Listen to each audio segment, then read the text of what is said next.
Seorang wisatawan terjatuh dari tebing setinggi 40 meter dari tebing objek wisata Broken Beach, Pulau Nusa Penida, Kabupaten Klungkung, Bali. Untung nggak mati tuh orang.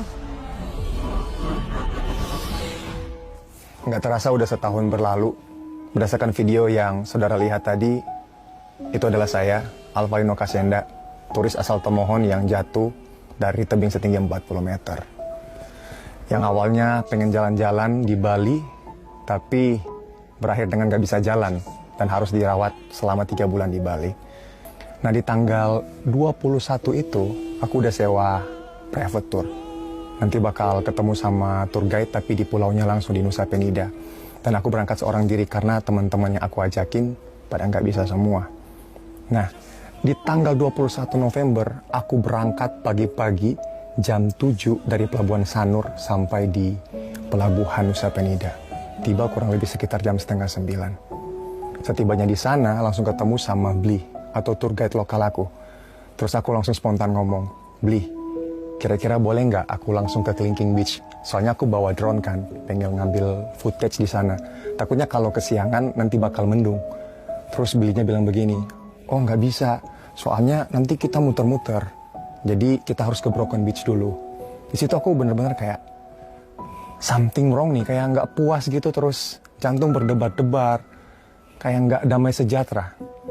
Dan singkat cerita, akhirnya kita pergi, jalan kurang lebih sekitar berapa ya, 20 menitan kalau nggak salah. Nah, setibanya di sana di Broken Beach, itu rame banget saudara, banyak orang yang lagi ngantri foto kan. Nah, aku ngantri itu di situ untuk berfoto. Nah, setelah aku ngantri, selesai berfoto 4 kali, karena memang aku belum puas berfoto, aku nanya lagi sama Bli. Bli, boleh nggak aku foto yang sebelah kanan situ? Yang ada rumput-rumput memanjang itu. Tapi aku mau foto yoga handstand. Kayak gimana tuh? Itu tangan di bawah, kaki di atas. Tapi aku udah sering bikin ini. Nah, aku nggak bakal dekat, Bli. Jadi jaraknya kurang lebih sekitar 4-5 meter. Jadi aman dong ya saudara ya. Nah, aku kasih HP-nya ke dia, aku udah pasang timer 10 detik. Dan aku yoga handstand-nya arah ke sana, bukan arah ke jurang itu yang setinggi 40 meter. Nah, pas dia udah pencet, aku udah standby. Langsung tangannya, gitu kan, kaki udah steady, tangan udah steady. Tiba-tiba hitungan 10, 9, 8, 7, 6, 5. Itu ada angin kencang yang itu bikin tangan aku nggak stabil sampai aku berusaha berdiri lagi. Nah, aku berdirinya itu kayak ada yang menarik ke belakang sampai aku mundur langkahnya ke belakang, saudara. Dan rumput yang aku pikir masih pijakan, itu ternyata cuma rumput kosong yang nggak ada pijakannya yang memanjang ke arah jurang. Jadi aku langsung kepleset dan langsung salto ke belakang. Di situ aku bener-bener ngerasa kayak pasti mati nih. Dalam hati aku keingat itu gitu, dan pikiran aku udah bener-bener panik banget saat itu. Dan aku jatuh dari tebing setinggi 40 meter. Aku cuma ngomong dalam hati, udah gak bisa berkata-kata, udah berserah aja sama Tuhan. Bilang dalam hati, Tuhan Yesus tolong, Tuhan Yesus tolong. Pas aku jatuh itu cepet banget, gak sampai 10 detik. Aku jatuh, landing dengan kaki kanan. Itu di bawahnya karang, saudara. Karang dan ada air setinggi lutut. Kaki kanan aku langsung terpelecok, telapaknya ngadap ke atas. Dan bersyukur banget saat itu ada ombak yang nampung aku jatuh gitu loh. Dan aku percaya itu ombak yang Tuhan kirim. Ketika aku jatuh di ombak tersebut, di karang tersebut, aku langsung ditarik badannya seutuhnya ke daerah yang lebih dalam. Sehingga aku langsung cover dada sama kepala pakai tangan kiri ini. Ini yang kalau saudara bisa lihat, ini bekas jahitan, tulangnya keluar saudara. Ini otot bicep aku pindah ke belakang, tricep pindah ke depan. Itu benar-benar aku cuma panik, aku nangis. Aku ngomong dalam hati karena memang itu posisinya lagi tenggelam kan. Aku sambil angkat tangan kanan. Tuhan Yesus tolong, Tuhan Yesus tolong. Aku udah gak berdaya sekali saat itu. Satu-satunya pengharapanku saat itu hanya Tuhan. Karena aku pikir saat itu aku bakal meninggal ketika ombak tarik. Karena jujur ya saudara, aku bisa tahan napas itu di dalam air cuma 1 menit. Dan itu hampir 10 menit kejadiannya di dalam situ. Tiba-tiba aku udah berserah. Aku dengar suara di telinga kiriku. Kenceng banget ngomongnya. Ngomongnya, be still. Tenanglah. Di situ aku berasa dapat kekuatan baru. Aku berusaha berenang dengan tangan kananku yang nggak kenapa-kenapa. Dan nggak tahu gimana ceritanya, itu seakan-akan ombak kayak dorong aku kembali ke darat, saudara. Aku kembali ke darat dengan posisi kaki kananku, saudara, itu udah terpelecok, udah ngadap ke atas, udah ada karang pasir, dan itu perih banget. Sama tangan kananku udah keluar tulangnya, aku kayak ngelihat, waduh, ngeri banget, saudara, kayak tulang ayam keluar gitu loh.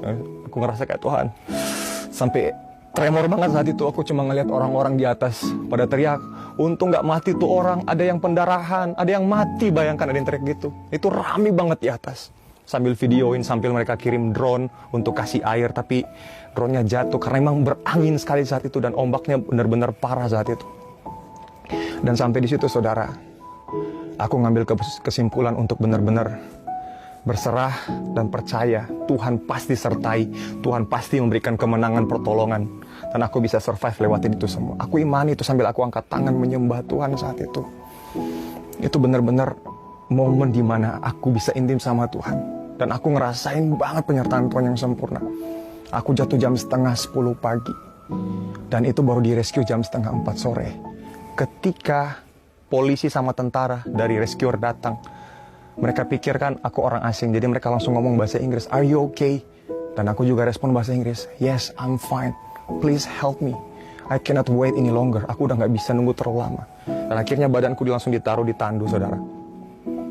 Itu karena badanku agak panjang ya kakinya ya. Jadi memang pas mau dikaitin di tali, ditarik, itu ternyata kaki aku yang patah, yang hancur udah tulangnya, itu nyangkut di tebing. Di atas yang narik itu ada sekitar 15 orang. Di bawah itu ada 2 orang. Mereka teriak, tarik kaki aku yang kanan ini nyangkut. Di situ rasanya aku udah kencing di celana, itu udah karena saking sakitnya. Dan aku teriak, bahasa Manado bilang, "Aduh, kita pe kaki." Ketika mereka dengar kata kaki, mereka baru sadar ternyata saya orang Indonesia. Mereka langsung ngomong, "Oh, ternyata kamu orang Indonesia." "Iya, Pak, saya orang Indonesia." Pas mereka bilang kayak gitu, mereka langsung teriak juga, "Kendorin." Pas disuruh kendorin, ternyata, saudara, saya jatuh lagi di laut. Tenggelam kurang lebih selama 2-3 menit. Saya cuma ngomong dalam hati, "Tuhan, bakal mati di rescue kalau begini, Tuhan." Tapi di situ Tuhan ingetin satu ayat. Bilang, hanya dekat Allah saja aku tenang. Di situ aku benar-benar tenang, dapat ketenangan. Aku tetap berusaha tenang. Aku pasti selamat. Aku percaya penyertaan Tuhan pasti ada bagiku, dan Tuhan akan mampukan aku lewatin ini semua. Singkat cerita, 5 jam aku dibawa dan dievakuasi, langsung dirujuk di rumah sakit terdekat di Gema Bakti. Setibanya di sana, dokter ronsen 15 kali, saking nggak percaya. Sampai digetok-getok kepalanya, tulang belakang, tanya, "Ini nggak apa-apa, nggak apa-apa?" "Aman semua, Dok, nggak ada sakitnya." "Serius kamu?" Dan dokter ngomong kayak gini, saudara, "Ini mujizat. Cuman kamu satu-satunya yang selamat. Sisanya yang jatuh di situ kalau nggak meninggal, mayat mereka hilang." Di situ aku cuma bilang, "Itu Tuhan Yesus, dokter." Dokter agama Hindu, dia percaya bahwa ini luar biasa banget. Ini mujizat nggak masuk akal. Kok bisa ya kamu bisa lewatin ini semua? Dan tadi, saudara, saya sebutkan bahwa memang dalam kehidupan kita, kadang saudara ngelewatin yang seperti saya alamin. Ombak yang saya pikir bakal bikin saya mati atau meninggal, saudara, membuat saya takut. Ternyata Tuhan pakai ombak tersebut untuk menolong saya. Supaya apa? Supaya badan saya nggak hancur semua. Cuman kaki kanan sama tangan kiri saya yang tulangnya patah dan hancur. Sama dengan kehidupan kita. Terkadang sesuatu yang kelihatannya buruk, sesuatu yang kelihatannya membuat kita takut, Tuhan bisa pakai itu untuk menolong kita. Membuat kita jadi semakin lebih kuat, semakin lebih dewasa. Supaya kita mengalami kasih-Nya, mengalami betapa luar biasa kebaikannya dan penyertaannya yang luar biasa dan dahsyat dalam kehidupan kita. Dan aku juga mau bilang ini sama saudara. Aku benar-benar ngalamin penyertaan Tuhan yang sangat luar biasa ketika aku sudah melewati 4 kali operasi. Ya. Jadi Tuhan ingetin bahwa kalau kamu sudah lewatin yang sebelumnya, aku juga akan menyertaimu melewati yang sekarang ini. Ya, melewati rasa sakit, melewati setiap tangisan air mata. Tuhan mampukan kita lewati itu semua. So, apapun permasalahan saudara, apapun pergumulan saudara, sakit, penyakit, terjerat hutang, masalah ekonomi, keluarga, apapun itu, percaya kalau Tuhan bisa tolong aku dengan pertolongannya yang gak masuk akal, bisa selamat, bisa survive. Aku juga percaya lewat kebaikan dan kasih Tuhan, Dia juga akan menolong dan menyertai saudara. melewati apapun yang saudara alami saat ini.